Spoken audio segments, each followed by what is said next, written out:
Look, I'm a very optimistic guy, but the answer is no. There's absolutely no hope whatsoever.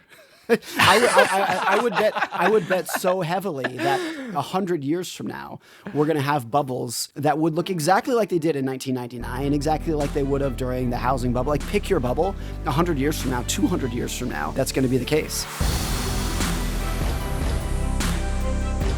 Welcome to Bankless, where we explore the frontier of internet money and internet finance. This is how to get started, how to get better, how to front run the opportunity. This is Ryan Sean Adams, and I'm here with David Hoffman, and we're here to help you become more bankless. Guys, a lot has changed in crypto throughout the cycles, but some things haven't. We're here to talk about the things that haven't changed. We've got timeless investing wisdom applied to crypto from writer and investor Morgan Housel on today's episode. There's a few different things you need to know for different parts of the cycle. We've got lessons for the bear market, lessons for the bull market, and lessons for the apathy market. A few takeaways for you. Number one, why the bear market was painful, necessary, and yet good. Number two, why those that survived the bear market now have an advantage. Number three, how to manage your brain during a bull market when things get frothy. Number four, how to actually be happy no matter how much wealth you have. Number five, the traps that you're going to fall into during the bull market unless you know how to spot them well in advance. Number six, optimism versus pessimism, how to balance them to become a better investor. David, I could have listed 10 more of these because I feel like the insights per minute on this episode today were absolutely off the charts. We put in the title 10 timeless lessons for crypto, but the truth is there's probably like 100 here. Right. There's like too many to count, and we didn't really count them. What's the significance of this episode for you? I think the most significant thing about this episode is the timing in which Morgan's book just happened to come out along with all of the bullishness that's coming out of the crypto space. We are about to enter a time in which the bull market beer goggles are on, and we need advice like this to merge into our brain and have deep understanding of as we navigate that bull market. Because this is when the time in the market in which this advice is the hardest to follow, yet it is going to have the most ROI if you can follow it. This is like trying to flex your own discipline as an investor. And so listen to this episode, write notes, listen to it twice, do something that you need to do to merge this information into your brain, because it will save you multiples of your portfolio as you navigate the bull market. It is timeless wisdom. It's wealth generation strategy. It's wealth preservation. And it's also, I would say, just like the perfect Ryan and David episode, one part investing, one part psychology. So good. And then, like I said, just the timing of it all, I think it is perfect. Yeah, the wise investor wins. The disciplined investor wins. This isn't true. I think this is even truer in crypto than it is in traditional markets, actually, David. And so we hope you enjoyed this episode with Morgan Housel. We're going to begin in a minute, but before we do, we want to thank the sponsors that made this possible, including the venue in which you can practice all of this timeless crypto wisdom. That's KRAKEN, which is our #1 recommended exchange for 2023. If you don't have an account, what are you waiting for? Go create one. KRAKEN knows crypto. KRAKEN's been in the crypto game for over a decade, and as one of the largest and most trusted exchanges in the industry, KRAKEN is on the journey with all of us to see what crypto can be. Human history is a story of progress. It's part of us, hardwired. We're designed to seek change everywhere, to improve, to strive. And if anything can be improved, why not finance? Crypto is a financial system designed with the modern world in mind. Instant, permissionless, and 24/7. It's not perfect, and nothing ever will be perfect. But crypto is a world-changing technology at a time when the world needs it the most. That's the KRAKEN mission, to accelerate the global adoption of cryptocurrency so that you and the rest of the world can achieve financial freedom and inclusion. Head on over to kraken.com/bankless to see what crypto can be. Not investment advice. Crypto trading involves risk of loss. Cryptocurrency services are provided to U.S. and U.S. territory customers by Payward Ventures Inc., PVI, doing business as KRAKEN. MetaMask Portfolio is your one-stop shop to navigate the world of DeFi. And now, bridging seamlessly across networks doesn't have to be so daunting anymore. With competitive rates and convenient routes, MetaMask Portfolio's bridge feature lets you easily move your tokens from chain to chain using popular Layer 1 and Layer 2 networks. And all you have to do is select the network you want to bridge from and where you want your tokens to go. From there, MetaMask vets and curates the different bridging platforms to find the most decentralized, accessible, and reliable bridges for you. To tap into the hottest opportunities in crypto, you need to be able to plug into a variety of networks, and nobody makes that easier than MetaMask Portfolio. Instead of searching endlessly through the world of bridge options, click the bridge button on your MetaMask extension or head over to metamask.io/portfolio to get started. CELO is the mobile-first, EVM-compatible, carbon-negative blockchain built for the real world. And now, something big is happening. Introducing the CELO Layer 2. It's a game-changing proposal that's going to bring CELO's rapidly growing ecosystem home to Ethereum. Vitalik has shared his excitement for the CELO Layer 2 on the CELO forum, so has Ben Jones from Optimism. But why? The CELO Layer 2 will bring huge advantages, like a decentralized sequencer, off-chain data availability, and one block finality. What does all that mean? Rock-solid security, a trustless bridge to Ethereum, and more real-world use cases for Ethereum without compromise. And real-world adoption is happening. Active addresses on CELO have grown over 500% in the last 6 months. With the CELO Layer 2, gas fees will stay low, and you can even pay for gas using ERC20 tokens. But CELO is a community-governed protocol. This means that CELO needs you to weigh in and make your voice heard. Join the conversation in the CELO forum. Follow @CELO.org on Twitter and visit CELO.org to shape the future of Ethereum. Bankless Nation, Morgan Housel is a writer and investment partner at the Collaborative Fund. We had Morgan on a year ago to talk about the principles in his book called The Psychology of Money. I got it right behind me on the bookshelf. I don't know if you can see it, guys. It's one of the best investing books that I've read in the last decade. And that episode is my recommendation for one of our top 10 must-listen to episodes for crypto investors, particularly if you're starting on the Bankless journey. But today, Morgan brought some new timeless advice for us because he's just published a new book. It's called The Same as Ever, and this is a guide to what never changes. It's a series of 23 punchy stories, timeless truths about people, societies, and how to live. This, my friends, is important wisdom as we go into the crypto bull market. Morgan, welcome to Bankless. Welcome back, I should say. Yeah, Ryan, David, thanks for having me. Looking forward to it. All right, man, let's start with the theme of this book. Why are you focusing on stuff that's the same? Isn't the same stuff boring? Like, why not new things? It is boring, which is why we don't pay attention to it, but that's always at our own detriment. And I've been a financial writer for going on 18 years now. And a big part of that journey and what I've written about was just how frustrated, cynical, disgruntled I became at how bad the entire industry was at forecasting. The next bear market, the next recession, like anything, no matter what it was. I mean, here's one little example of this that I was just thinking about this morning. I remember, I'm pretty sure it was in Fortune magazine. It was one of the big business magazines. They published an article in 1999 that was 10 stocks for the decade ahead. And it was like 10 safe blue chip stocks that you can count on for the decade ahead. And I swear it was Enron, AIG, Kodak. It was just go down the list of the companies that went out of business. So this is one, everyone knows how bad the community is, not just the media community, but economists, financial advisors, analysts, portfolio managers at predicting what's going to happen next. So there's two things you can do with that realization. You can become even more angry about it, and just a fatalist and say, nobody knows anything, don't even try. Or you can say, okay, what does never change? We have no ability to predict what is going to change. That's probably too blanket of a statement, but it rounds to that for most people. But if you look across economic history, and not just economic history, but a lot of history, it's the same behaviors over and over and over again. It's like how we respond to greed and fear and risk and uncertainty, that never changes. And if you read about financial crises from 100 years ago, 200 years ago, it's the same thing. It's the same thing over and over and over again. So then I was like, okay, well, let's just focus on that. Let's just focus on what we know is never going to change. I have no idea when the next bear market's going to come, but I know exactly how people are going to respond to it and what they're going to think about it and how they're going to feel, because that's never changed. So that was kind of where it came into play for me, was just starting with a frustration and then saying okay, well, what's the positive way out of that observation rather than just becoming more of a cynic? Morgan, if I can make a prediction about the content that we are about to discuss, there's that old quip of one fish swims past the other and says, "How's the water?" I think the fish replies "What's water?" Right, implying that there's so many things that happen so frequently that we just can't identify it. I think the Bankless version of this was our first few episodes was about identifying money, because it's such an invisible force that we never really approach and attack head on. that when you do, your brain opens up and all of a sudden there's a world that's expanded to you. I feel like that's about what we're about to get with you in a variety of different lessons. There are so many fundamental truths about the way that the world works that we just are not awoke to because of how like default they are, how common denominator that are. That's my prediction about this. And here's what I love about this. I've been pretty open. I'm not a crypto investor. I'm not a crypto, completely negative. It's all going to hell. It's all a joke. I'm not that person either. But here's why I think that doesn't matter in this. And this is the same for psychology and money.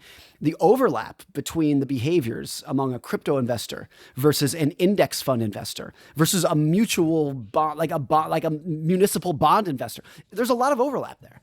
How people respond to greed, fear, risk, uncertainty, it's all the same. And so much of what I've loved about the kind of research that I get to do is I'm a financial writer, but I actually don't read or research that much about finance. I love reading about all kinds of different history, all kinds of different fields, and recognizing when those behaviors in medicine or military or like physics or take any field and seeing how they respond to these topics applies perfectly to investing. Morgan, can I ask? So another thought I have. You were talking about your frustration. You decided to channel that frustration with all of the, noise in the finance industry into a book, The Psychology of Money, and now kind of this book. I still predict that people like you, people like me, maybe people like David, people who are listening to this advice and this wisdom and actually applying it, will still continue to be frustrated because I think we are still in the minority of people who are actually applying these lessons. Oh, so I'm zooming out. Crypto is probably about to enter a next bull market. And Morgan, I guarantee you, we are going to make many of the exact same mistakes we made in the previous bull market. And we're going to do it over and over and over again. And that frustrates me. For folks that have been through many market cycles, it's just you're looking at this and you're like, it's going to happen again, isn't it? We're going to do the exact same thing. Is there any hope in this book of breaking us out of that cycle, or does that just is the hope only at the individual level, that an individual can kind of wake up and be like, hey, I don't have to do this. I can see all the other dumb humans repeating the same mistakes, but I don't have to do it. Or is there hope that we could actually break this cycle as kind of a society, as an industry, as a market? Look, I'm a very optimistic guy, but the answer is no. There's absolutely no hope whatsoever. I would bet so heavily that 100 years from now, we're going to have bubbles that would look exactly like they did in 1999, exactly like they would have during the housing bubble. Like, pick your bubble. 100 years from now, 200 years from now, that's going to be the case. You can state it confidently for a couple reasons. One of which is that the bubbles of 99 and 2007 are exactly how they played out 100 years ago and 200 years ago. It's the same thing over and over again. And I think to make a statement along the lines of, we will learn our lesson and never have another bubble, is equivalent to saying, we've learned our lesson and we'll never have another war. Like, it's very fun to think about. It's very just like, oh, wouldn't that future be great? And of course we should learn our lesson, because after every war, there is some sense of like, God, that was so dumb. Like, well, how could we have possibly done that? We'll never do that again. But you will. Of course you will. And it's the same for finance, particularly with bubbles. There's a chapter in Same as Ever that talks about calm plants the seeds of crazy. And it's really just like the origin of boom and bust. And I love, there's a story about this economist back in the 1960s named Hyman Minsky.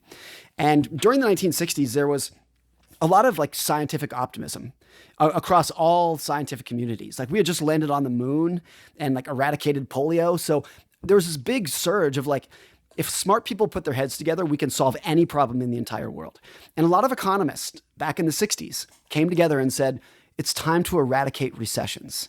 We need to figure out the science of monetary policy and fiscal policy to make sure that we will never have another recession again. And honestly, when you've just landed on the moon, it doesn't seem that crazy to think that you can avoid 2 recessions of negative or 2 quarters of negative GDP. Sure. Like, it doesn't seem like that big of a deal to try to figure this out. Hyman Minsky said, bullshit, it's never going to happen. You are never, ever going to eradicate recessions. And he came up with this idea called the financial instability hypothesis. And very briefly, to grossly generalize it, it basically says, if you never have a recession, people get very optimistic. When they get optimistic, they go into lots of debt. And when they go into lots of debt, you're eventually going to have a recession. So he was like, look, the lack of recessions is what creates the next recession. So if you eliminated recessions, you would just guarantee a massive recession in the future. And the same thing applies to investing markets, stock markets, crypto markets. If the stock market never went down, there would be no risk. If there's no risk, you would very rationally bid valuations up very high. And when valuations get very high, you're going to have a crash because the market's so fragile to uncertainty at that point. So I think that's why we will never learn from these. Calm plants the seeds of crazy. What Hyman Minsky said was stability is destabilizing. The more stable something becomes, the more it is pushed towards destabilization. And so during every market bust or recession, there's always a finger pointing, like, who screwed up here? Whose fault was this? Because you broke the system. And to some extent, that's usually true to some degree. But when you really take Minsky's ideas to heart, you realize, like, no, this is just a normal functioning of any capitalistic society. And so, to me, the takeaway from that is you're never going to get rid of it. You're never going to get rid of it, because if you try to get rid of it, it literally just makes it worse. So that's why I'm an optimistic person. But to answer your question, there's no hope whatsoever. Yeah, it's interesting. I noticed the very beginning of your book, you kind of addressed it to for the reasonable optimist. Maybe that's what you are, Morgan, is a reasonable optimist. And anyone who's reasonable, maybe they come to the conclusion that you have, which is we're never going to break out of this cycle. So let's stop trying. And we've certainly seen our periods of calm, and we've certainly seen our periods of crazy in crypto. And there are 23 different lessons in this. I don't think we'll have time to touch on them all. But what I want to do is I want to break this into 3 different kind of sections of the conversation for different lessons, different advice that applies to every single one of these 3 sections. The first is bear market advice. So when we're feeling low, when we're in the bear market, some of the principles from your book that spoke most to me. And then bull market advice, when things are going really well, when things are exuberant, what lessons should we be listening to most then? And then the advice when you're in between. It's neither bull nor bear. We call it the build market, or maybe more accurately, the bore market, when things are just really boring and you feel like you want to do something. So let's start with the bear market, because that has been impressed upon everyone listening at Bankless. Certainly, crypto has been in a bear market recently. The last time you were on, it was September 2022, and we were already in a bear market in crypto, Morgan. And then we saw a lot more shit happen, okay? Because 2 months later, FTX happened, and that was November 2022. And I think a lot of people who are listening to Bankless and crypto investors, they got a massive dose of humility at that point. We now are coming out of this. We have wounds. We have scars. It's actually the last chapter of your book is called Wounds Heal and Scars Last. Can you talk about the value of scars? Is there any case that some of this pain was actually good for us? What would you say about that? I wouldn't even frame it as good or bad, but it's just the idea that everybody has their scars from life. And therefore, everyone, based off of the personal experiences that they've had, I view the world differently than you do. Even if we're roughly the same age and same education, we read the same information, I've lived a different life than you have. And to everybody, everyone is like that. So everyone thinks that they are looking at the world objectively and trying to figure out the world objectively. But everyone is just like a set of mirrors reflecting what they've experienced in life. And I use the example in the start of that chapter of if you drive past the Pentagon in Washington, D.C., there's no sign whatsoever of 9/11. They rebuilt the building. They put the trees all back. There's not a single mark that a plane hit that building 22 years ago. But if you go 1 mile down the road to Reagan Airport, the scars of 9/11 are everywhere. Take your shoes off, take your belt off, take your liquids off. When you're going through security, the scars of it are everywhere. And I think that is a lot, that idea applies to so many things of like the Great Depression. Look, by the 1940s, it was done. It was gone. We were back at new highs. But the scars of the Great Depression lasted through today. There are still people who, if your parents lived through the Great Depression, they taught you and told you X, Y, and Z about how you can lose your money so easily. And that is influencing behaviors at this moment. Even if the scars or if the wounds of the Depression are done, the scars are still lasting. So the idea that just everyone is a reflection of the experiences that they've had, and since everyone has had very different experiences, we all view the world completely differently. And look, as I said earlier, I am not a crypto investor. I couldn't really tell you why that is. I couldn't be able to articulate X, Y, and Z of why I'm not. But I bet if you put me on the therapist's couch for a couple hours, we would tie it back to some experience that I've had in my adult life that said I would rather invest the way that I do today than invest the way that you do. It's not because we disagree with each other. It's because we're different people talking over each other. I think that's a big point, particularly with an asset class like crypto that tends to be controversial, loud, hand wavy. It's easy to miss that every financial debate where you have people disagreeing with each other, 9 times out of 10, the people don't actually disagree with each other. It's people with different risk tolerances, different time horizons, different goals talking over each other. And so I think it's very common in financial markets to look at other people making other decisions and say, you're crazy, you're dumb. Why are you doing that? You should be doing this thing that I'm doing, without this idea that there is no right answer in finance. We're all just kind of mirrors of the scars that we've been put through in life. And so as I always talk about, like, what's a thing that I've changed my mind about in investing, I think 10 years ago, I was much closer to the idea of, no, there is one right way to invest. It's the way that I do it. And if you're doing it differently, you're doing it wrong. I think that's kind of how I believed. And now I'm just so far of just like, whatever works for you, just do that. Just do that. There's a million ways to do it.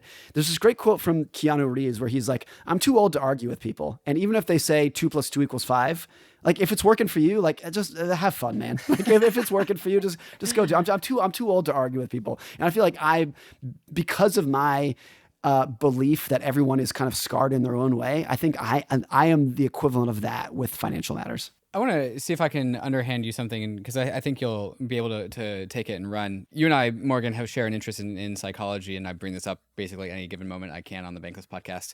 I want to talk about this specifically, the way that lessons and memories are formed in a negative perspective with parts of the human brain, which is the amygdala, which is the fear center of the brain, the fear and stress and trauma center of the brain, where like emotions get spawned, and then the hippocampus, which is where memories form. And these things are really, really close. Negative memories get encoded into people at like 10x the rate as any other type of memory, because humans have this very strong aversion to fear. How does this property of like the way that we encode lessons, this very strong aversion to fear and pain, how does this like work its way into your lesson? Well, let me tell you how it works for me as a writer. I'm sure you guys can relate this too, being in media. One good review kind of just just waves over you. You know, it's like, oh, that was a good review. They like the podcast. They like the book. Okay, great. I forget about it 3 seconds later. A negative review, a negative comment can stick with me for a month. Oh my God, Morgan. So, have you ever read YouTube comments? They're the absolute freaking worst. I try not to, because I know it's going to be there. It's a cesspool. But even if you read the YouTube comments, if there's a guy saying, hey, Ryan and David, love your podcast, so great. I guarantee you guys forget about it 10 seconds later, right? Mm-hmm. It does, like, that blows right over you. And I think so that just aversion to bad news, or just like you take bad news so seriously, and good news is like, all right, like whatever, just move along.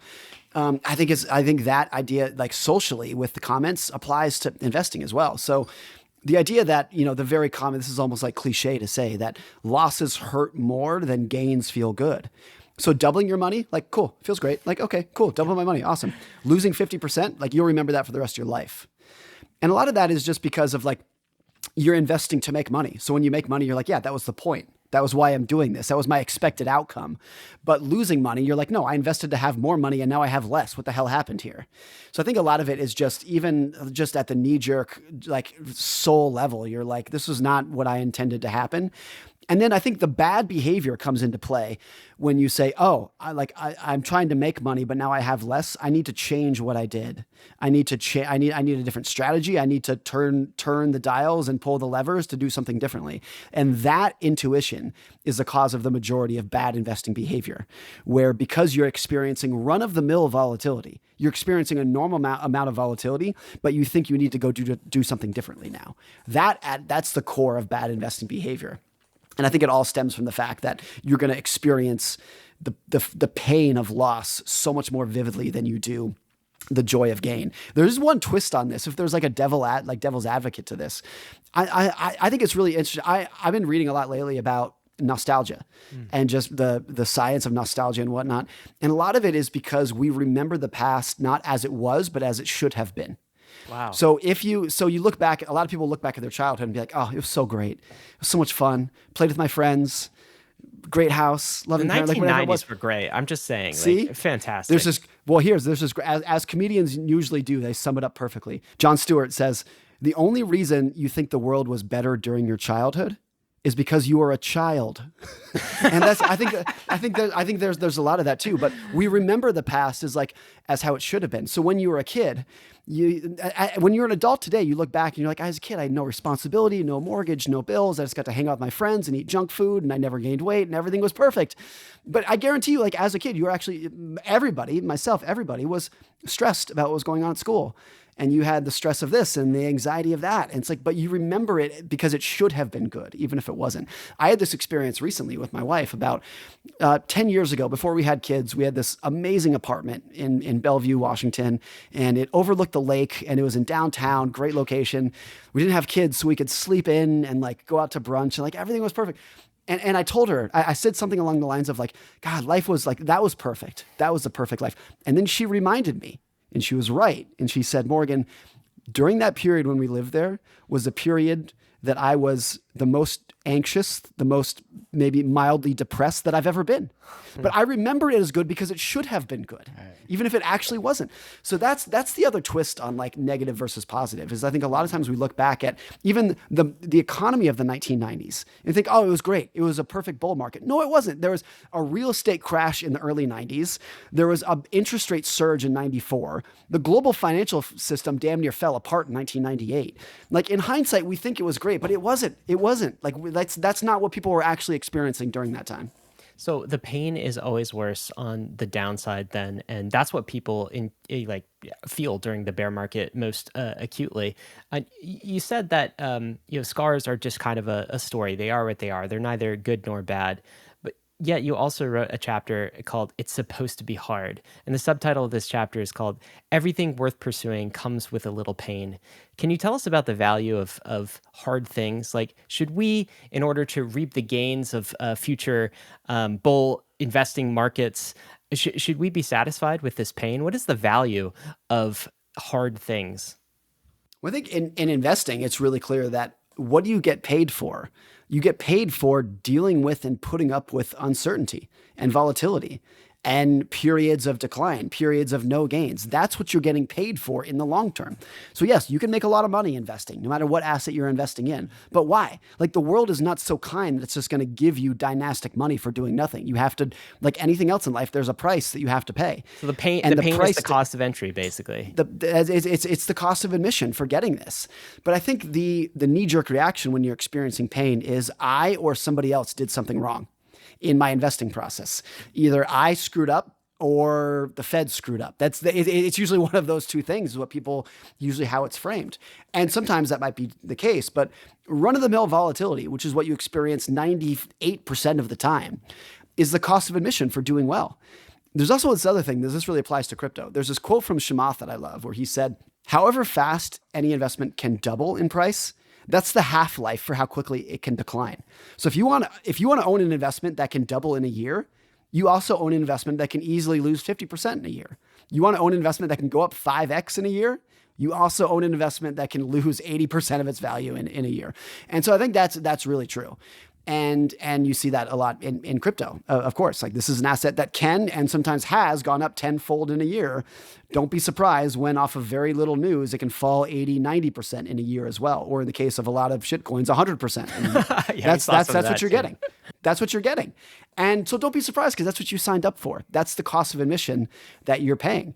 If you want an amazing vacation, don't be surprised when you get a massive credit card bill. That's what you signed up for. So I think just acknowledging what that cost is makes a lot of difference in people just understanding what they're getting into and also making that volatility just a little bit more palatable when you experience it. I think transferring this into the crypto context, I think is just only too easy. The classic meme of someone that comes into crypto is that they come in for their first time in the middle of a bull market, halfway through. And then they think that there's a lot more bull market ahead of them than there actually is. And then they quickly find themselves on the other side of the curve, and then they're in the bear market, and then they're experiencing the full length of the bear market, and that's all of a sudden when it gets hard. And then we have some like more than half of those people leave. And this is where me and Ryan talk about like, congratulations, you are now a settler, not a tourist. But also you have like one more year of bear market to like grind your teeth. And yes, it is hard. And so like there's the outside perception of crypto people of like, you guys had it so easy, your assets just went up. But then everyone in crypto understands like, you don't understand what I had to go through to get here. Yes. It was so hard. Yeah. I mean, one thing that comes to mind here is that I think anytime in financial matters, when you can complete the sentence, I am a blank. It doesn't matter what it is. I am a value investor. I am a crypto investor. I am a bond investor. You are almost by definition attaching your identity to how you invest your money. And to some extent, it's unavoidable. I do this. Everybody does it. But it really gets dangerous when during the bull market, you complete that sentence by saying, I am rich. I am smart. I am a genius. I am savvy. But then what do you do during the bear market? What do you say? It's the opposite of those things, yeah. I'm a bag holder. Moron. I'm poor. I'm an idiot. And so that's when it really, it's a dagger to your identity. Right. Because you built your identity based off of market movements, most of which was just like beta. It wasn't even you. It was just the market movements. And then you tie that to your identity. And then on the way down, it can be hard to. The easiest way to deal with it is to just not even check, just not even think about it. Don't even open your brokerage account. Don't even open anything. It's just like because you don't want to complete the sentence of what you are now. And so that's why like attaching your identity to how you invest. Or like this applies to a lot of things, attaching your identity to your politics. This is like a very dangerous thing because all those things are outside of your control. And by definition, they're going to go in a different direction at some point than you want it to. No matter what your politics are, somebody on the other side is going to win some election. And if your identity is, I am a blank, like it's going to hurt you. It's going to hurt. So that's why it's a classic Paul Graham quote, keep your identity small. You want to have very few things in your life where you say, I am a blank. You know, I like saying I am a father. I am a good spouse. Like those I like, but I push back personally at attaching my identity to any kind of investing strategy. I think all of this reminds me what David was talking about, the difference between settlers and tourists, of this quote that you put in from Harry Truman. And he says this: the next generation never learns anything from the previous one until it's brought home with a hammer. I've wondered why the next generation can't profit from the generation before, but they never do until they get knocked in the head by experience. Nothing is more persuasive than what you've experienced firsthand. That is a subtitle of one of your chapters. And that's certainly something that we see in crypto, is basically there's a set of crypto people who've been through multiple cycles, kind of the crypto OGs. They're basically bomb-proof. And these are like oracles for our space, but every single time they observe newbies, people who are entering crypto for the first time, making the exact same mistakes. And I guess the value of coming through a bear market and holding onto your conviction and going through all of this pain is that you get to join their ranks. You get to become a veteran. You get that hard-fought experience firsthand. But why do we always have to learn the hard way, Morgan? That's kind of a question we have. Like, why can't we just learn from the OGs and not repeat the same mistakes? Why is it always this next generation has to be hit in the head with a hammer? I think it's because, as I say in the book, nothing is more persuasive than what you've experienced firsthand. So I can look. I'm a history buff, and I really like military history, but I've never served in combat, never served in the armed forces, never in a million years, no matter how many books I read about what it was like, will I understand 1% of what it's actually like to be shot at in combat. Never in a million years will I come remotely close to it. And there's a lot of research on this. Like there's a lot of like stories like from World War II about in training, a lot of the soldiers would come out with full of bravado.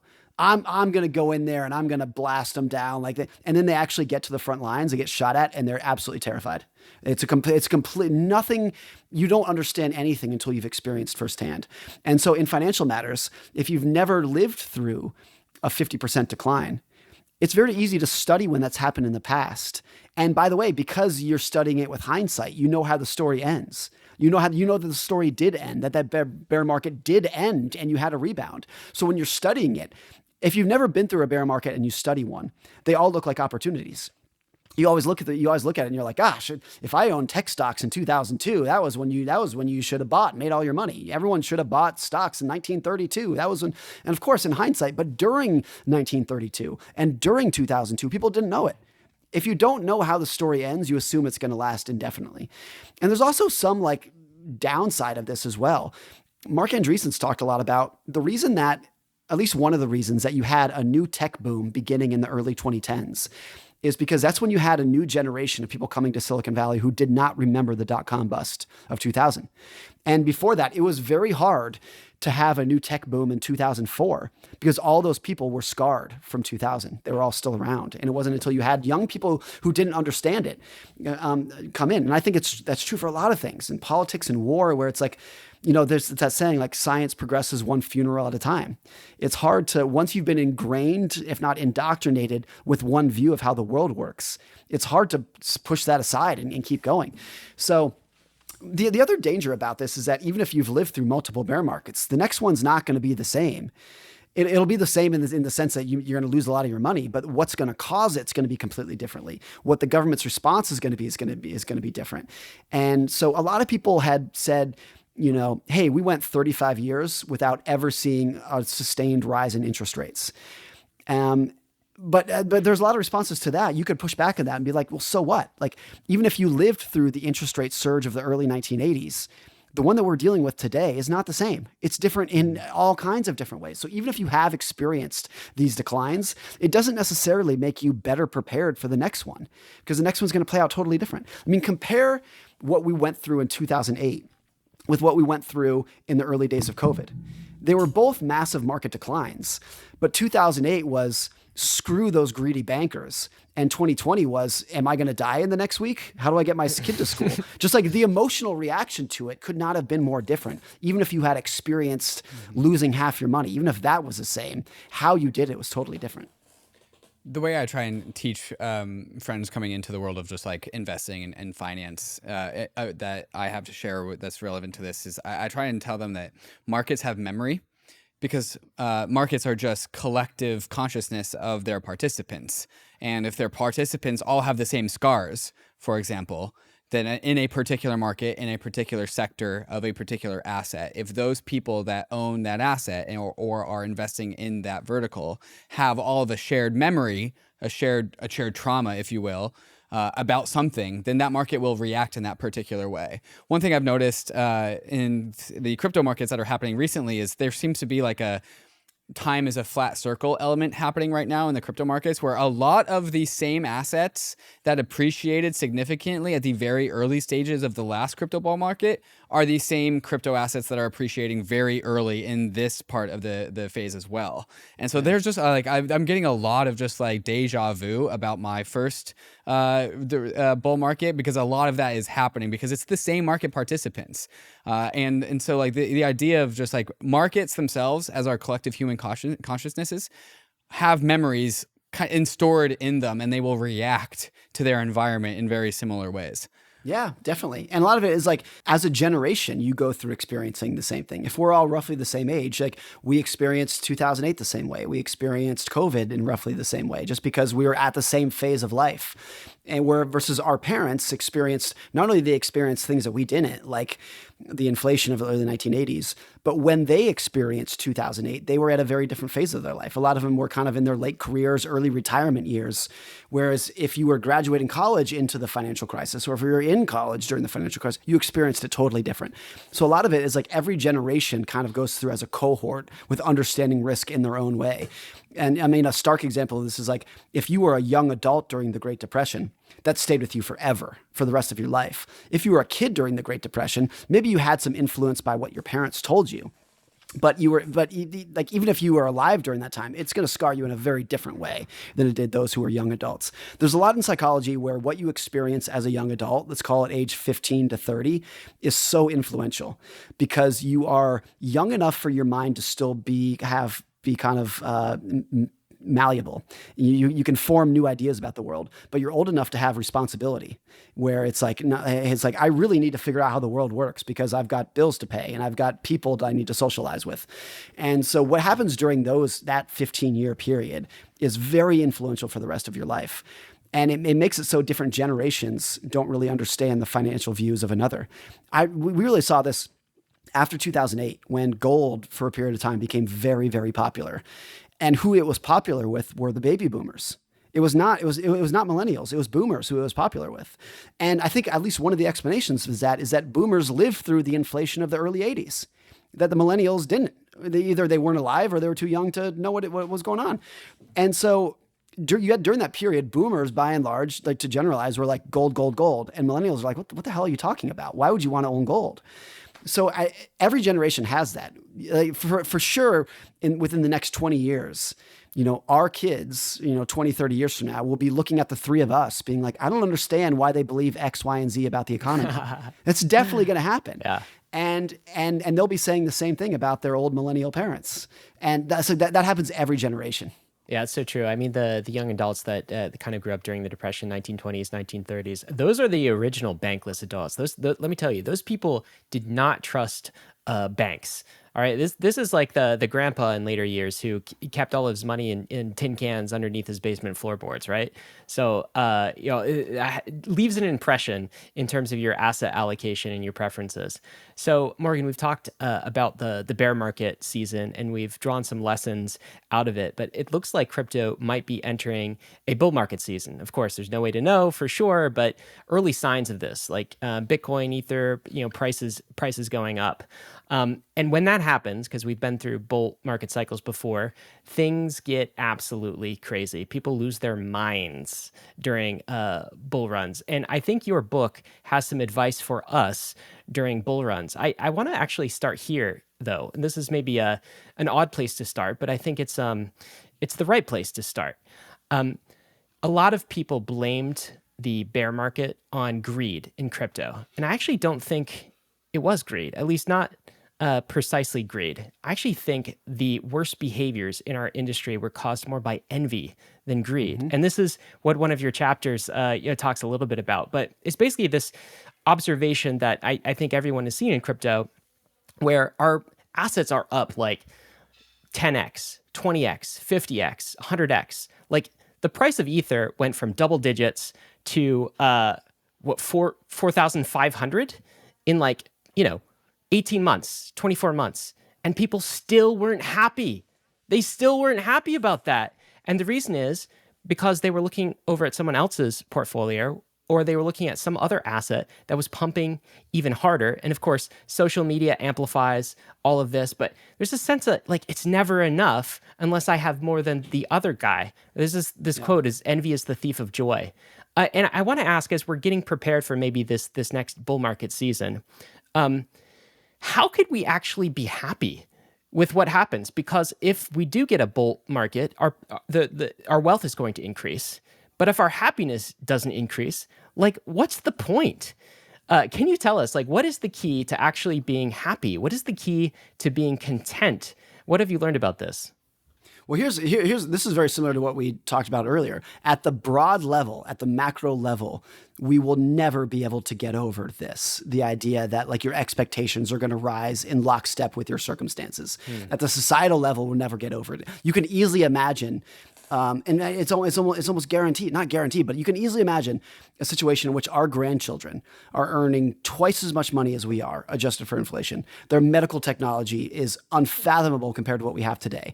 Their life that they live in general peace, peaceful times, and they're no happier for it. And by the way, the reason we can imagine that is because that's precisely the condition we find ourselves in. It's exactly what's happened. It's so much better than it was 100 years ago, or 300 years ago. Or imagine being a feudal peasant on some lord's fiefdom and just slaving your days away in the field. If John D. Rockefeller or Andrew Carnegie or J.P. Morgan had a time machine and could see how the median American family lives today, they would faint with how amazing it was, particularly things like medical technology.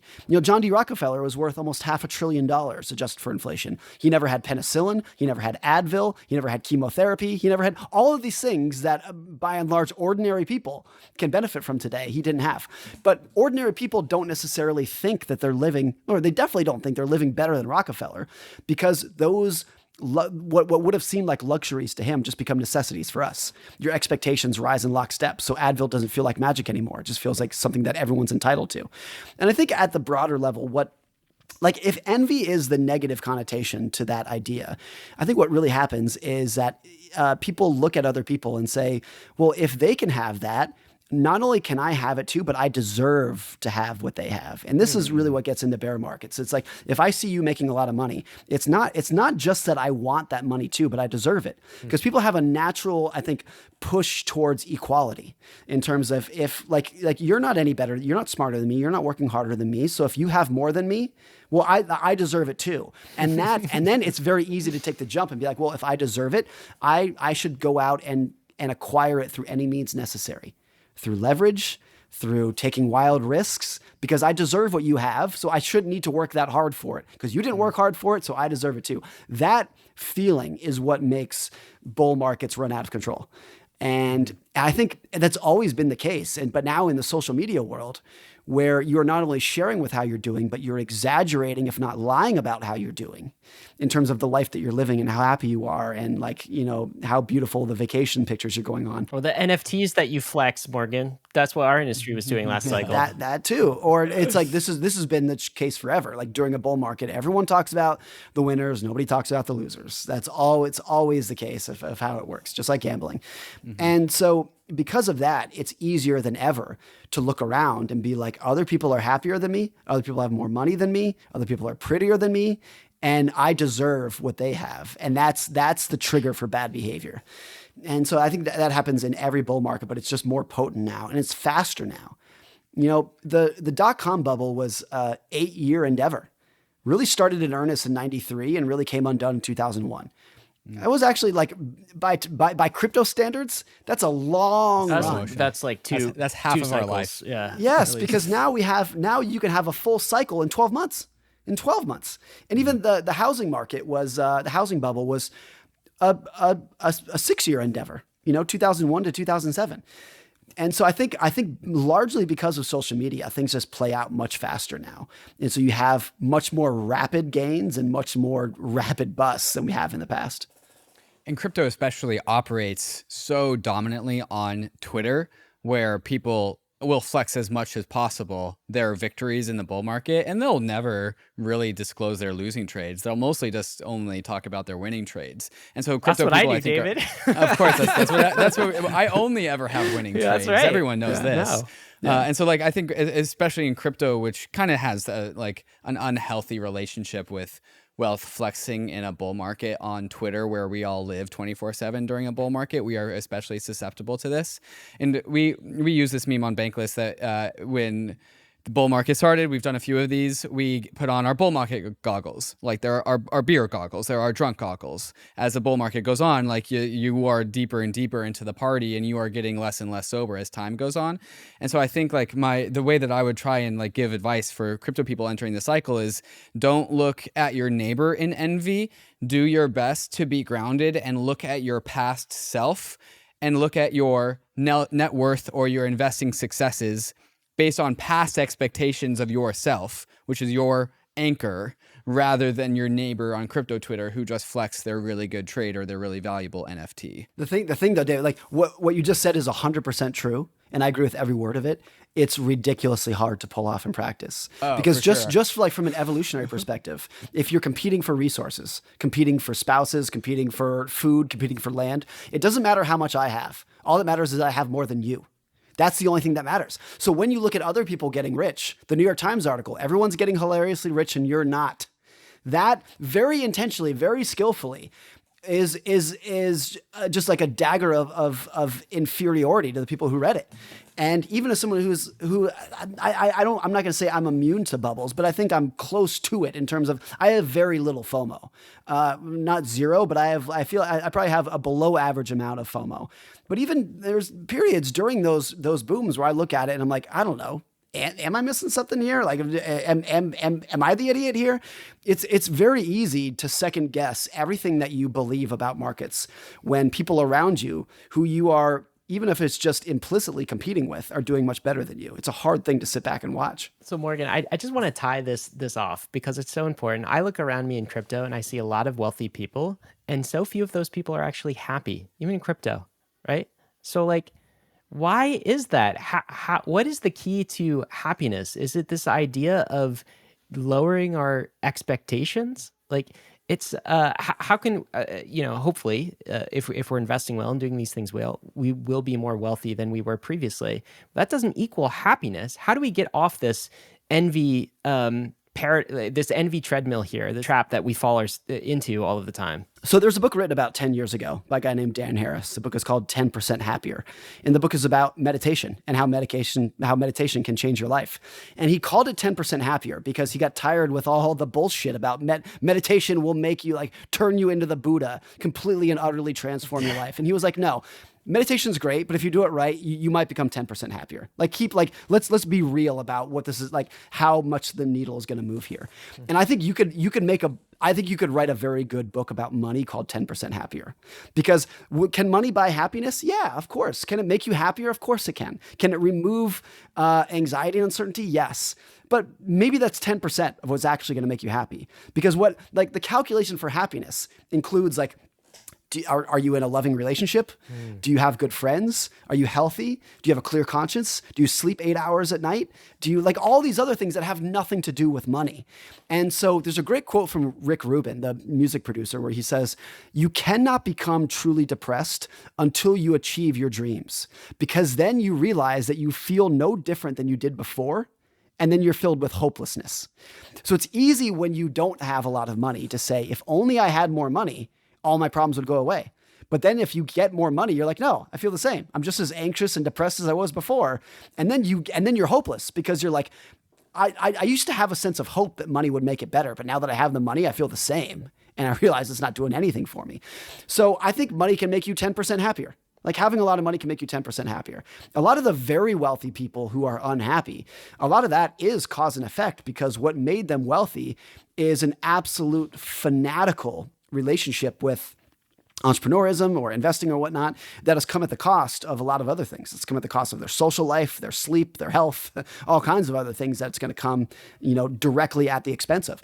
And so I think that's true. It's a combination of those two things. It's I think what most people really want is a simple life. They want independence and they want simplicity in their life.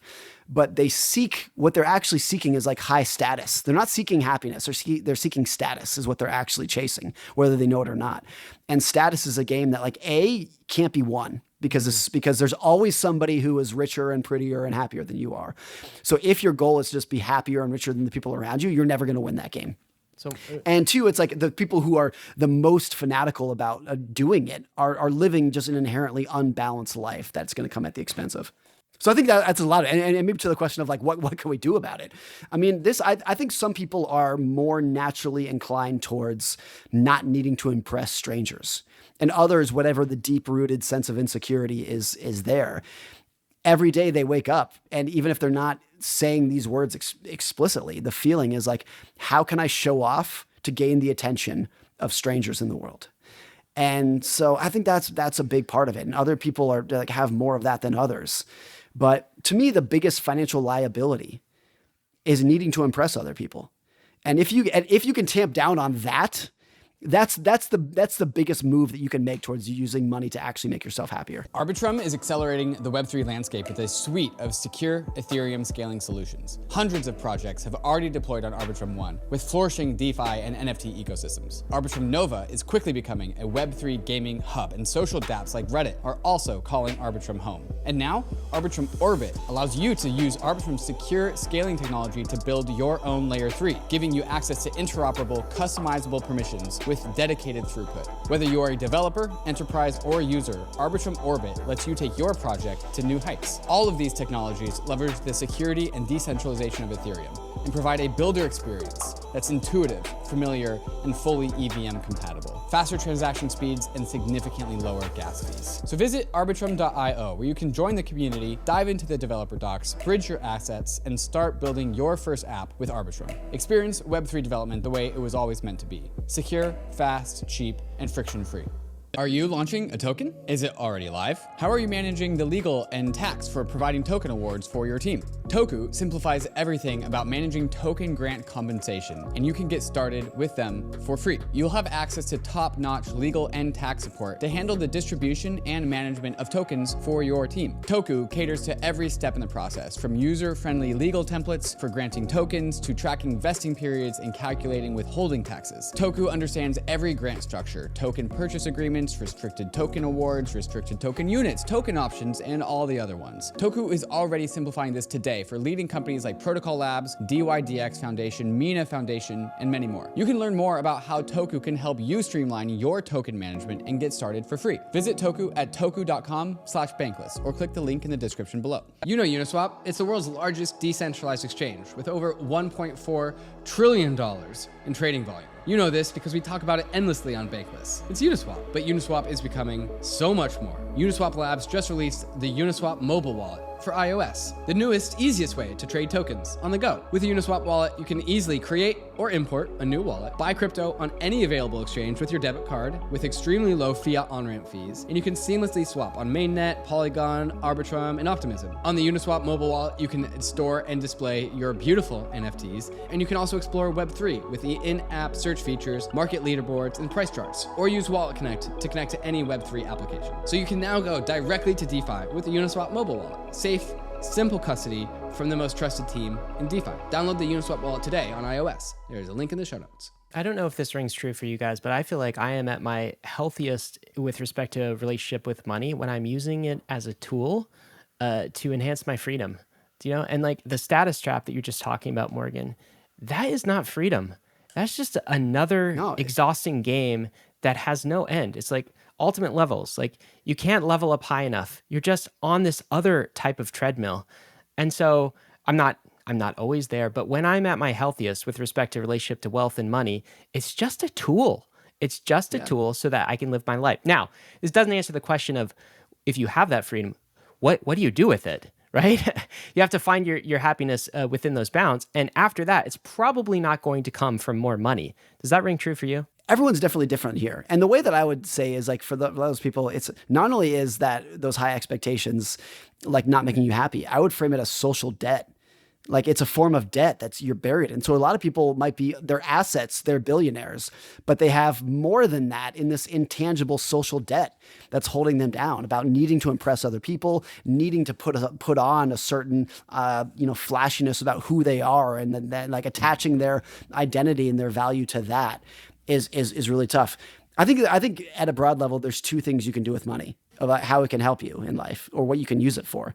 You can use it as a tool to make yourself happier, or you can use it as a measurement for other people to value you at. And like mostly strangers of like you want other people, you're using it as a scorecard for other people to look at you and be like, oh, Ryan's clearly successful because he's driving this car, he's living in that house. And when you frame it like that, it's obvious what most people should be doing, using it as a tool to make yourself happier rather than showing off. A way, like a really succinct way that somebody explained this one time is that a high-end Toyota is a nicer car than an entry-level BMW because the high-end Toyota is filled with things that make driving pleasant for you. Really nice seats, really nice sound system, moonroof, whatever it is. The entry-level BMW is just bragging rights. Yeah. It's actually not that great of a car, but you get the decal to show off to other people. And I think a lot of things in life are like that. It's true for houses, it's true for clothes, it's true for like all kinds of things. It's like you can use it to make yourself happier, or you can use it to show off to other people. And almost every dollar that we spend falls into one of those two buckets. And I think when you think about that, it pushes you naturally towards of like, okay, by the way, those people aren't even paying attention to you. The people who you're showing off for are not even paying attention to you. So why bother doing that? Let's just try to do something that's actually going to make you happy. Morgan, during the last bull market, the incentives for this entire industry got real bad, and that led to some bad things. And I think, again, everything's a fractal, everything kind of repeats. That's going to happen again. There's going to be some bad incentives at play yet again. You wrote in the subtitle of one of your chapters, when incentives are crazy, the behavior is crazy, people can be led to justify and defend nearly anything. And boy, did we see that last cycle in crypto, people justifying and defending all of these bizarre things, literal Ponzi schemes, if you will.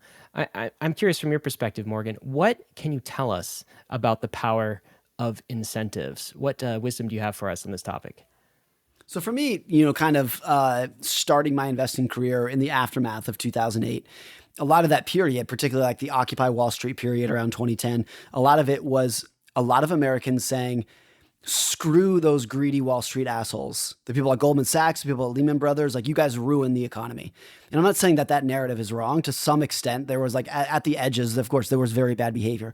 But I think what people missed is the people who could sit there and say, screw those bankers, were underestimating the odds that if they themselves had a $7 million bonus dangled in front of their face, they would have packaged the subprime bonds just like everybody else did.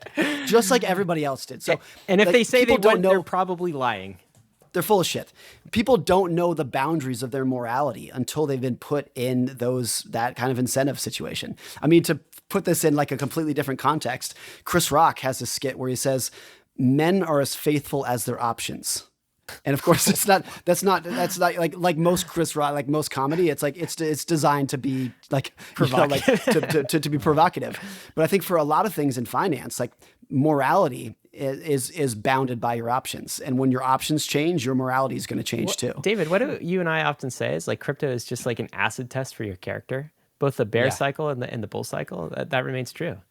No, the rate at which you are presented with like moral and ethical considerations in crypto is like faster than any other domain that at least I've experienced in other walks of my life. Yeah. And it's really hard during a bull market because all of the signals and all the people around you, even when you are doing terrible things, all the signals are, no, that was the right thing. Right. And look, this is not to... Congrats on the good trade. Congrats on the good trade. And this is not to justify any of the behavior whatsoever. But I would not be surprised that if in September 2002, Sam Bankman-Fried went to bed thinking, I'm doing the right thing. This is the right thing. This is all working out. Now there was this one guy who made this famous tweet in Twitter where he makes this tweet where he says, I engaged in what I thought was a highly profitable trading strategy, and later he was arrested for this by the CFTC for market manipulation. And he made this public trade, tweet, bro. It was just a profitable trade. Like incentives can be like really blinding to you. And I think even the people who in hindsight say, I know what I did was wrong and I admit to doing in the moment, the incentives can get you to believe almost anything. So what's the lesson here? And do you have to just like beware of the incentives or just understand what incentives that are at play and understand how that can affect distortions of reality? I think one of the lessons is that we underestimate how crazy the world can get, because most people that you know and then I know, or just my general understanding of how humanity works, is I think most people are inherently good. Not everybody, of course, but most people are inherently good. But what people miss and underestimate is that good people with wrong incentives can do some terrible, terrible things. And therefore, we underestimate the odds of all kinds of craziness, whether it's a Holocaust or a bear market. We underestimate the odds of a large group of people making what are and definitely are in hindsight really, really bad decisions about what they're doing. Because in those right circumstances, you and I may have done the exact same thing. And we'd be fools to think that the people who we criticize, that they are less moral than we are versus they were just in a different incentive situation than we are. So yes, of course, be careful with the incentives that are around yourself, but that's hard to do. I think B, more broadly, is like expand the boundaries of what you think humans are capable of in positive and negative ways, because with the right incentives, people can do amazing things as well. One of the chapters in The Same as Ever is about how the biggest technology booms come when the world is on fire. It comes during wars and recessions because the incentive in the 1940s is we have to figure out nuclear energy today, because if Because if we don't figure it out in the next 3 months, there might not be any more United States of America. That incentive will supercharge technology like you've never seen before because the incentives are right. So not all of the incentive discussion is about the bad things people can do. There can be great incentives that really push people towards getting everything right. And a lot of the best, the most well-run companies are like this too. It's not that they're smarter than everybody else or have better information. It's like they just have a better incentive system for pushing people towards doing the right thing. Charlie Munger always talks about, I think it was at FedEx, like they used to pay the people who loaded the trucks by the hour and they were slow. Because they were just like, we're getting paid by the hour, just like good. And then they started paying them by like, hey, when the truck is full, you can go home with a full day's pay. And they just got like productivity tripled overnight just because they came up with a better incentive system. So I think that explains a lot of like really good moats in business. It's just a better incentive. Yeah, and I think it explains many collapses that we saw last bull cycle in crypto, including one Terra Luna. You may have heard of this, an algorithmic stablecoin, right? The incentives behind that system were massively skewed. Very bad incentives went into that, and we ended up with a massive collapse. So, Morgan, another bull market lesson. David and I just dispensed on an episode we've recorded this morning some of our bull market advice, and it was summed up in this phrase: do nothing. That's the best thing you can do during a bull market is actually nothing.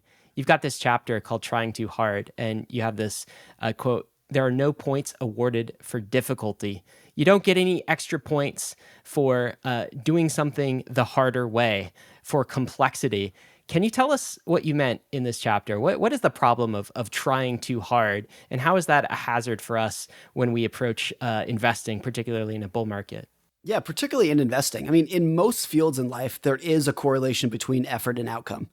Like if you want to get better at sports or you want to get in better shape, like you need to work harder. That's the solution. And in investing, I just think it's not the case. That if anything, it's the opposite. That there's a lot of evidence that the harder people try, the worse they're going to do. Because I think at its core, it's a misunderstanding of what you have control over. And particularly for average, ordinary individual investors, even high net worth investors, what you have control over is very little. Outside of your own behavior, it's virtually nothing that you have control over. So you want to think that like, oh, if I work a little harder and do more diligence and turn over more rocks and like have more decimals in the spreadsheet, then you're going to do better. Because if you were training for a marathon, like the harder you work, that correlation would exist. But investing, it just doesn't. And so look, you talked about during the bull market, do nothing. I think in the bear market too. Yeah, to me, I mean, this is how I invest. Yeah. I'm a long-term dollar cost average investor. So every month I invest the same amount into roughly the same investments, and I plan to keep them there for 50 years. No matter what we're doing, no matter whether it's a 1999 boom or a Great Depression bust, I plan on doing the same thing. And look, whether it was the 2019 boom or the March of 2020 bust, I was doing the same thing. Like it didn't change whatsoever. And I think when you realize like how influenced your behavior can become by the emotions of the ups and downs, yes, to the extent that you can mechanize your investment strategy of just saying, I'm going to do X this many times for this many years, no matter what's happening. To me, it's very hard to beat that. I mean, there's a paper published a couple of years ago, and the title was something along the lines of, even God cannot beat dollar cost averaging. And it was based off of this idea that they did all these back tests where they're like, look, even with hindsight bias, let's try to come up with a strategy, like an asset allocation strategy in a back test that will beat dollar cost averaging. And it's hard to do it. You can't come up with like a reasonable strategy that actually beats it, because taking the emotions out of the equation of trying to pick the bottom, trying to pick the top, this is so ridiculously hard. Morgan, I want to see if I can throw a fastball about this particular angle here, because there's something that I'm not sure like about that advice that resonates with specifically crypto markets. Last bull cycle, I did not see the whole like NFT phenomenon coming, and to our detriment and to our entertainment, crypto bull markets are like 10,000 little doodads and widgets showing up around your desk and spinning all over the place. Like, ooh, look at me, I'm going up in price. Ooh, I'm a new thing over here. There was one time we all speculated on JPEGs of text for like 3 weeks straight that went from $0 to $100,000 and then back to zero. And the thing is like, at least for us as content producers in this space, we actually kind of had to like focus on like why it was called loot. Why did this loot phenomenon even happen at all? We had to like kind of diagnose it. Like, why did that happen? Like, why are NFTs these little widgets that just appeared out of nowhere that went up to like $1 million and then back down, but not to zero? Like, why is that happening? And so, like, to some degree, we actually have to focus on it. It's a part of the story and evolution of crypto. So if you just dollar cost average into BTC and ETH, you would miss a lot of the story of what makes crypto crypto. What would you say to that? I would say you're totally right, and that's true in the stock market as well. Here's how I'd frame it. I read stock market news every day. Every day I know what the Dow did. Every day I read the Wall Street Journal. I understand. I'm aware of all of it, but it never influences my behavior. I pay attention to it every day because I think it's intellectually stimulating. I think it's fascinating. I think markets are a window into human behavior that I enjoy. But if every day I turned on CNBC and watched Jim Cramer and said, I need to go buy this and sell that, that is almost certainly going to be a detriment to your long-term success. Most certainly. So here's the other thing. I'll say for the 10th time on the show, I'm not a crypto investor. I follow all of it. I'm aware of the narrative. Do you find it entertaining at least, Morgan? Do you find it entertaining? I wouldn't use the word entertainment. I would say intellectually stimulative. Because entertaining is just like is almost like taking pleasure at other people's emotions. Sure. But I think it's fascinating. So even if I'm not taking action on it, I'm paying attention to it, because I think you are right, David, that like understanding the narrative of why these things happen is incredibly important. And I think one of the ways that I am able to be a long-term buy and hold investor is because I know that the disconnect between narratives and long-term economic growth can be so detached, but I would not understand that unless I was studying them all day, every day. So I do, like, to your point, this is really important. A lot of long-term investors are just like, oh, I'm investing for the next 20 years. I don't need to pay attention to the short run. No. The long term is just a collection of short terms. And you need to experience and endure and survive them in order to get to the long term. So to say that you can just like dismiss the short term, I think is wrong. That's what derails a lot of long-term investors, is that they think they can ignore it. But like, no, you have to pay attention to it and understand what's going on. Even if your understanding is this is absurd and it's crazy and you're all going to lose your money, that's an understanding that you need to pay attention to. Yeah, the way I take away the lesson from this, the trying too hard thing is the classic kind of mid curve type meme, right? Which is like, if you look at so many bull markets, the best thing you can probably do is buy like an index of crypto assets, or buy some of the blue chips, buy Bitcoin and Ether, and then just kind of hold and just ride it. Whereas the mid curve approach is like, oh, this asset's pumping, I got to go research that. Let me do this, hours of analysis every week and research the best possible tokens and allocate to there.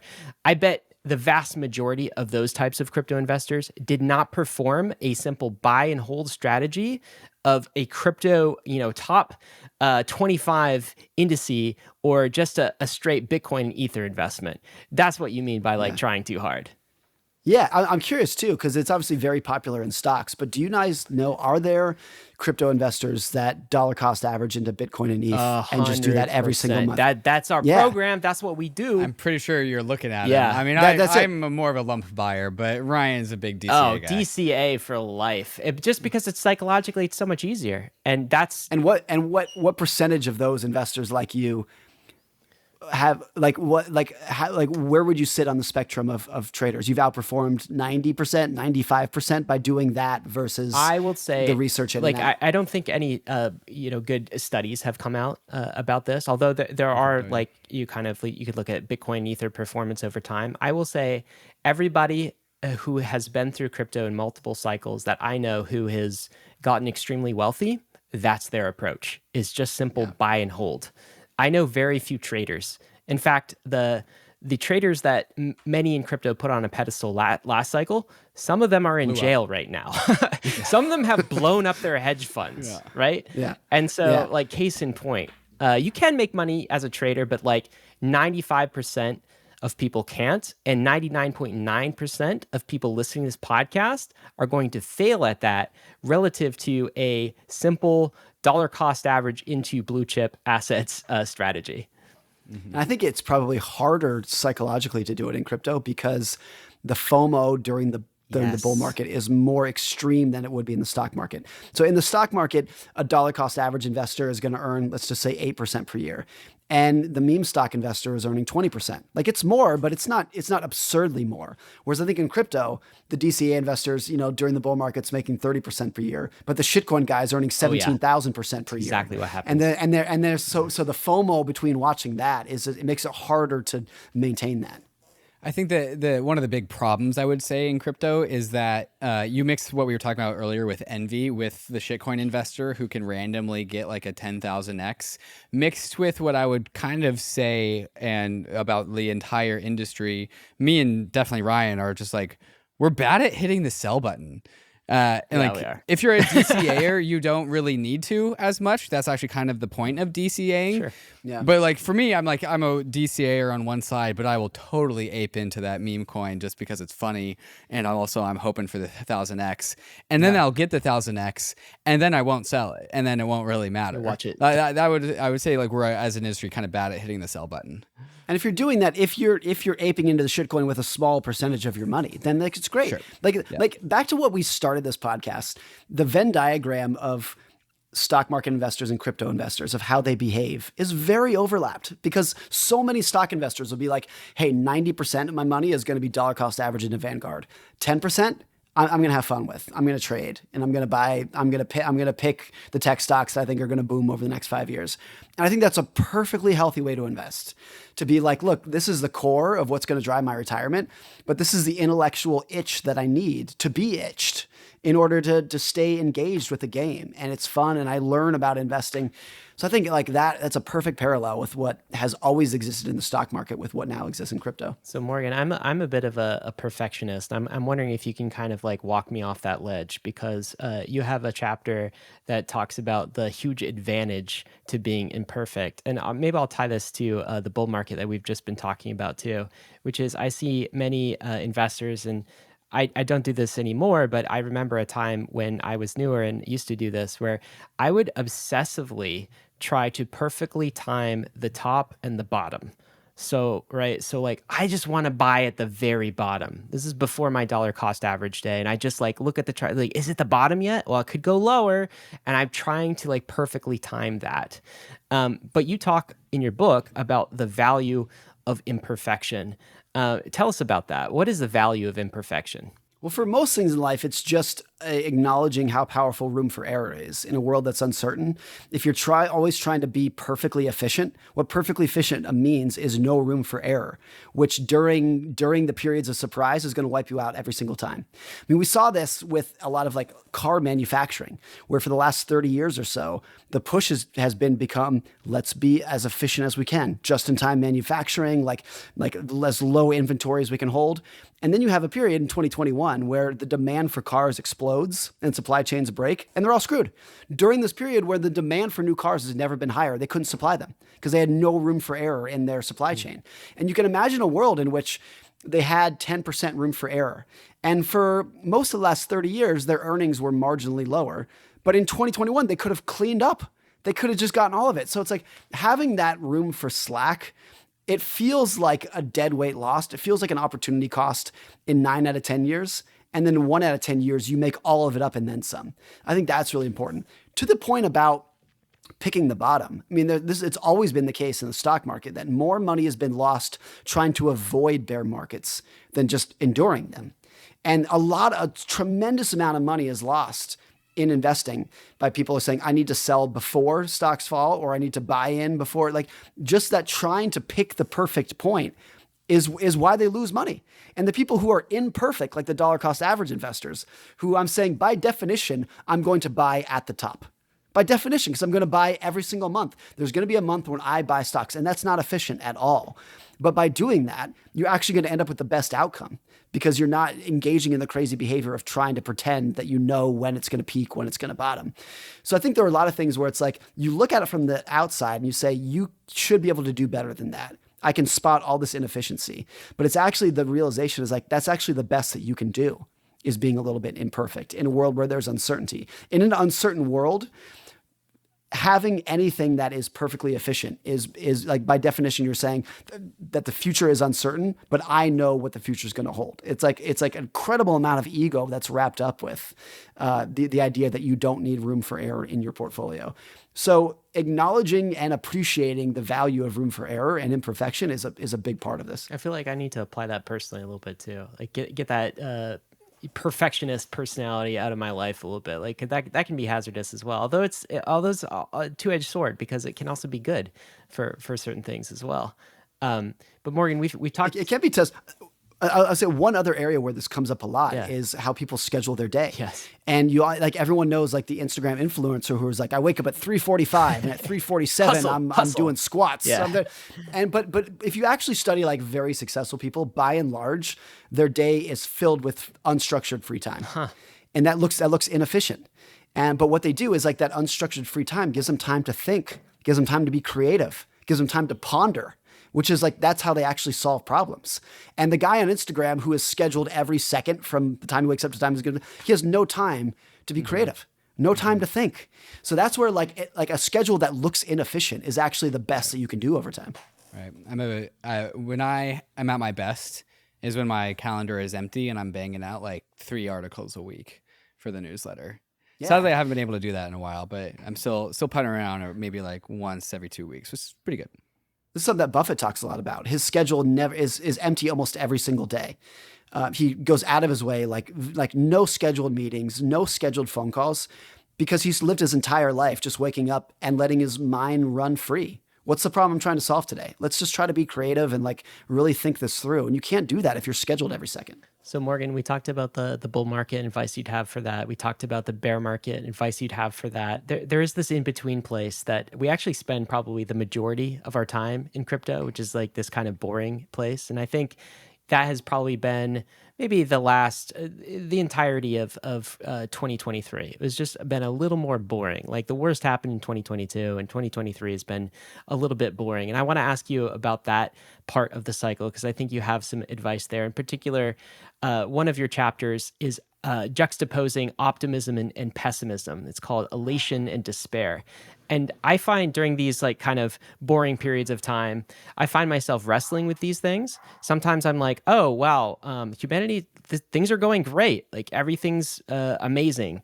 The internet couldn't be better. Look how much like value it's bringing. Crypto is going to absolutely change the world. Other times I'm like, wow, look at this industry. Like what? I can't believe what's going on. Like what an absolute waste of human potential. You know what I mean? So I float between these areas of optimism and pessimism. What is the most healthy way to be? What have you learned, I guess, about optimism and pessimism? Should we always be optimistic? Is there value in pessimism? Are we trying to find the balance here? Well, I would first say that these periods of mediocrity, of like periods of flatlining that we're going through maybe now or in the last year in crypto, those can actually be the most dangerous periods, because it's like the saying, the opposite of love is not hate, it's indifference. And that's what tends to happen here. So look, if you're in the financial journalism media space, you know there is nothing better for your page views than a bear market. Everybody's paying attention during the bear market. And so that's when you're hyper engaged. It's during the flat period that everyone abandons the game.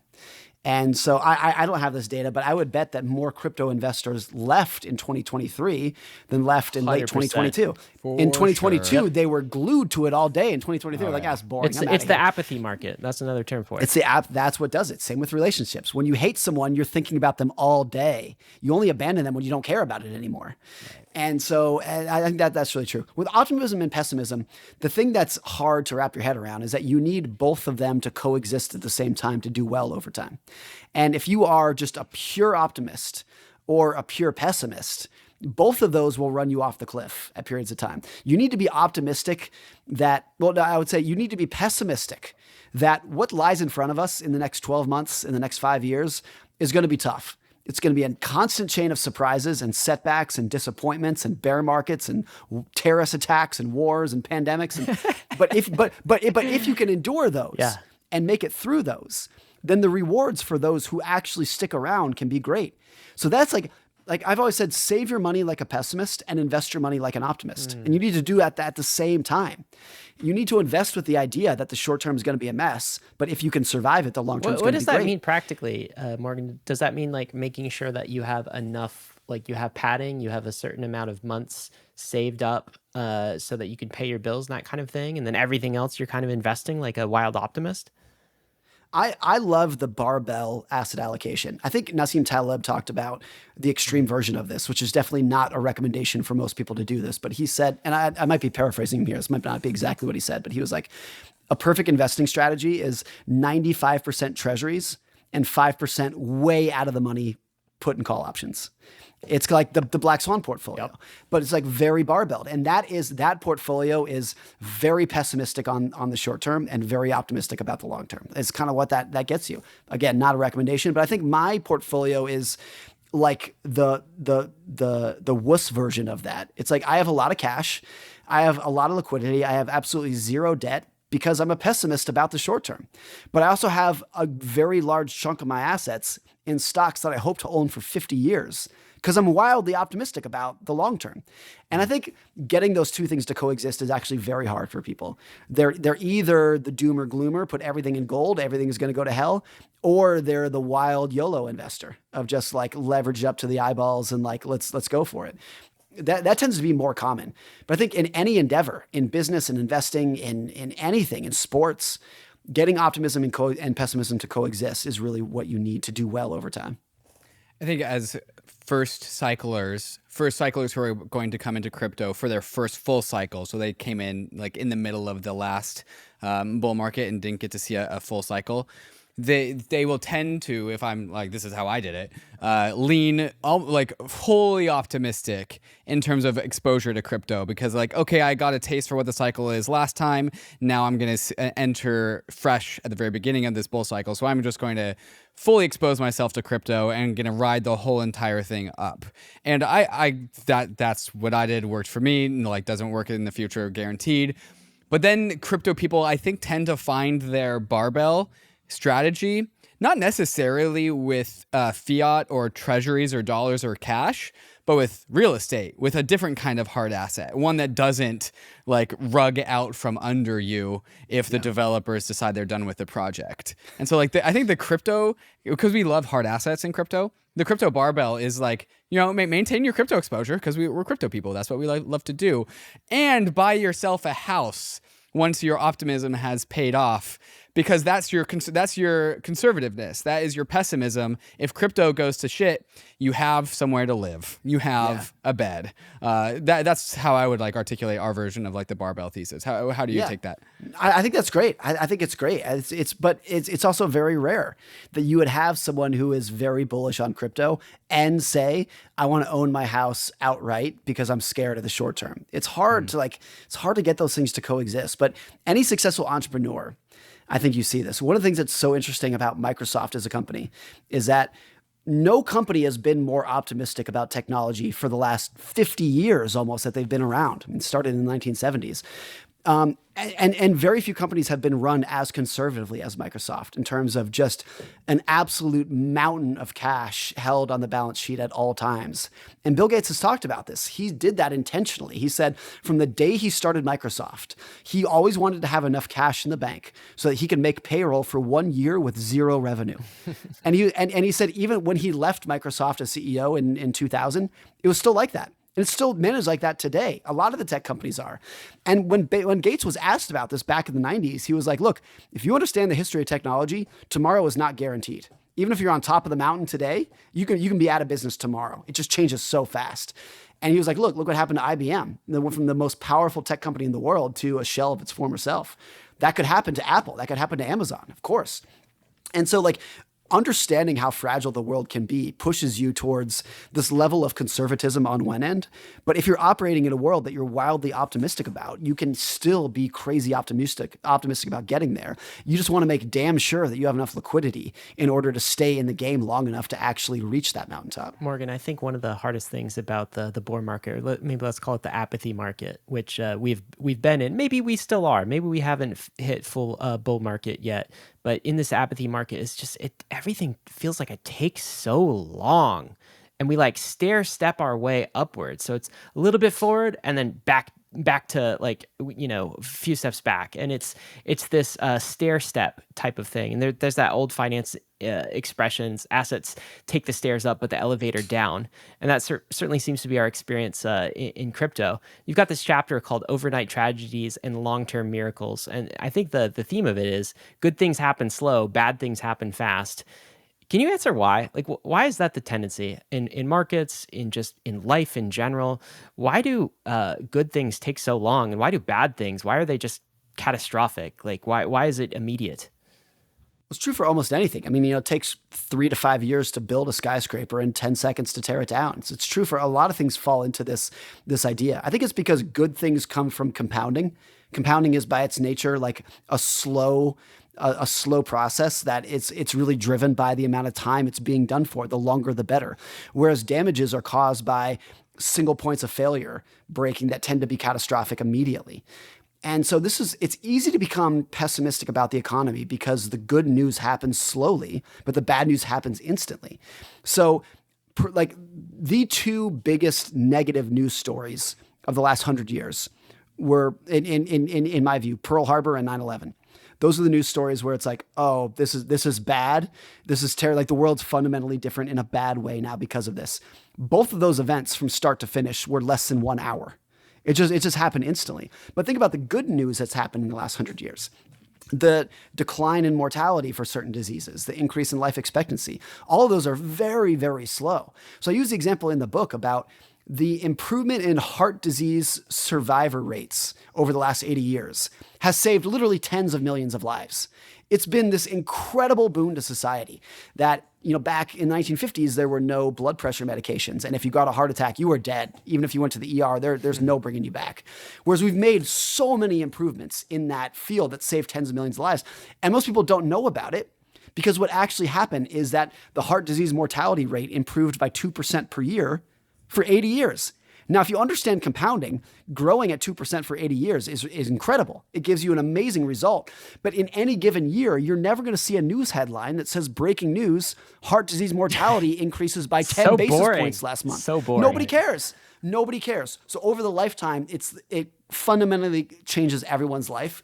And in any given moment, everyone's oblivious about it. Now, compare that with 9/11. How many people are oblivious to 9/11? Zero. Everybody knows it happened. Everybody remembers where they were when it happened. So the way that optimism and pessimism play out, the speed at which they play out, pushes you towards being pessimistic about the future. Because at any given point in time, you open up the newspaper and the thing that's being written about 9 times out of 10 is negative. Because that's what happens. Car crashes, plane crashes. Those things are always going to be, once in a while, there is a new breakthrough in mRNA technology, CRISPR, Ozempic, whatever. Sometimes there is like breaking news. This is amazing. But even with that, how it actually plays out tends to be pretty slow. So, solar energy, the discovery of that, I don't know this, but I imagine when they first discovered solar, it was like, this is incredible. This is amazing technology. But it took literally 100 years for it to actually catch on to where people actually started putting them on their roofs. So even when you have a major breakthrough that is newsworthy, for that to actually benefit your life usually takes a very long period of time. And there's just no comparison with that with negative news. It seems like that's almost just like a fundamental truth because of physics, right? Like objects will lean towards entropy, will lean towards chaos when they're in a state of order, right? It's just easier for things to fall apart than they are to spontaneously put themselves together. In fact, they don't do that. It takes labor and effort for things to come together, and then they will by default fall apart no matter what. But you're absolutely true. And so even if the path is towards entropy, it's going to lead towards chaos. What is equally true is that the labor of putting that back together and growing and innovating and solving problems is more powerful. So even if you live in a world where everything seems like it's going to hell all day long, over the course of 100 years, the progress that you've made in terms of the average quality of life for the average person is completely incomparable. And so it's true in the economy. Like I've been investing for 20 years, since 2004. There has never been a single moment during that period when there wasn't 100 things that you could point to that was going wrong in the economy and going wrong in the stock market. And during that period, this market's up 4-fold, 4x during a period when every single day you could have listed 100 things that were terrible at any given moment in time. There's always a reason to be bearish. Always. There's always, always, always. And we talk about the glorious 1990s, but as I said earlier, it's the same. If you were an investor in 1994, you could list 100 things that were going terrible with the economy. Even in 1999, in Y2K, everyone was worried about, There's always something to point to, even if over time, the path tends to be towards not just growth, but because it's compounding, it's incredible growth. Well, Morgan, I found this conversation immensely helpful, and also just the timing of this for where we are in the market cycle. There's just so much activity going around in the crypto markets right now that a lot of people that have listened to Bankless for the very first time are about to enter a phase in the market cycle that they were not able to see because they came in mid-cycle last time. And so they're able to apply these lessons in a full scope fashion. So I just want to thank you for coming on. And I think you're also just you're the perfect guest, not just for the timing, but also to scratch Ryan's itch of just being investing focused and my itch of being psych-minded. The timing of this, I think, is just perfect. If we just had time for just one last bit of advice as maybe your personal favorite, or you think the one that crypto people need the most, or whichever one just comes to mind first, what would be the last thing that you would leave us with? Well, to me, the most powerful chapter of Same as Ever, at least that was to me personally, that I think about in my own personal life, is that if your expectations grow with your income, you're never going to be happy with your money. And we talked about this earlier, and how at the society level, it will always be like that. But I think about that as with my own household finances. If you're lucky enough to have a rising net worth and a rising income, and you don't go out of your way with just as much emphasis to keep your expectations in check, you're never going to be happy. And if you want to be happy, and of course everybody does, you have to go out of your way. And it's very difficult to do, but to do that, to be grateful for what you have, and to think about, to compare yourself not to somebody else right now, but compare yourself to yourself 5 years ago. Who were you 5 years ago? Compared to that person, by and large, me and you and a lot of people listening to this are doing great today. Even if they open up Instagram and they feel inferior to everyone else. Relative to who you were at some point in the past, you're probably doing great. What a perfect way to end this episode with the word gratitude. And I'm certainly grateful to be in crypto. I'm grateful for everyone who listens to this podcast. And Bankless listener, I'm hopeful at the end of this episode, you can think about some ways that maybe you're grateful. If you're listening to this, you're probably a settler. You probably have some net worth in crypto. You're probably doing quite well, at least relative to the rest of the world. And that's something to be incredibly grateful for. This time that we're alive, a lot of us missed the boom days of the internet, and yet here we are with the second internet with crypto, and what a fantastic set of opportunities. Morgan, I feel like the Bankless listener is now an all-weather investor. We talked about bull, we talked about bear, we talked about the apathy markets, and I just want to thank you once again for these incredible insights. It's been a lot of fun. Thanks, guys. This has been fun. Let's do it again in another year. We'll talk about what hasn't changed. You coming out with another book in another year, Morgan? It might be a little bit more than a year, but there's more coming. Yeah. Well, guys, you got to read Morgan's new book. I've got it right here, actually, in front of me. It's called The Same as Ever. We'll include a link in the show notes to that. And also, through the archives, Morgan's first appearance on Bankless, The Psychology of Money. That is an absolute must-listen to as well. Morgan, thanks so much for joining us. This has been great. Thanks, guys. Guys, David and I are about to go record our debrief episode where we unpack this episode, the episode that we just had with Morgan Housel. If you're a Bankless citizen, you already have access to that. That's in your premium podcast feed. That includes links to bonus episodes, no ads. If you do not have access to this feed, you can go activate it on bankless.com. Risks and disclaimers. Of course, we always end with this. You got to know, none of this has been financial advice. Maybe some life advice sprinkled in is definitely a life advice episode, but crypto is risky. You could lose what you put in. We are headed west. This is the frontier. It's not for everyone, but we're glad you're with us on the Bankless journey. Thanks a lot.